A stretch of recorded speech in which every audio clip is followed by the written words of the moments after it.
কুরবানির ঈদে বাড়িতে গিয়েছে, এই যে আমার জন্য তার বাগানের কাবলি কচু এনেছে। এই যে এই কচুর ভর্তা নাকি অনেক মজা। তো ভাবি আমাকে বলল এটা ভাপ দিয়ে ভর্তা করার জন্য। এরপর আরেকটা জিনিস দেখাচ্ছি, এই যে ভাবির গাছের বেগুন। এই যে ভাবি বেগুনও এনেছে। ভাবি বাড়ি থেকে আসার সময় এই যে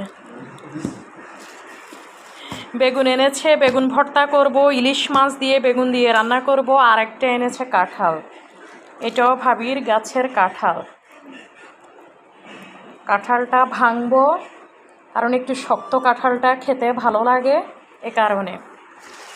আর এই কচুটা, এই কচুর পাতাটা এত ভালো, কোনো গলা চুলকায় না। কাবলি কচু, এইটা ভাতের উপরে হালকা ভাপ দিয়ে শুকনো মরিচ পেঁয়াজ দিয়ে হাতে ঢলে ভর্তা। আর এই যে কি সুন্দর ফ্রেশ গাছের বেগুন, এটা ইলিশ মাছ দিয়ে খেতে যেমন ভালো লাগবে, বেগুন ভর্তাও ভালো লাগবে। এ হলো প্রিয় মানুষ থেকে প্রিয় জিনিসগুলো পাওয়া। ভাবি যখনই বাড়িতে যায় আমার জন্য কিছু না কিছু নিয়ে আসে। ভাবি আপনাকে অনেক ধন্যবাদ।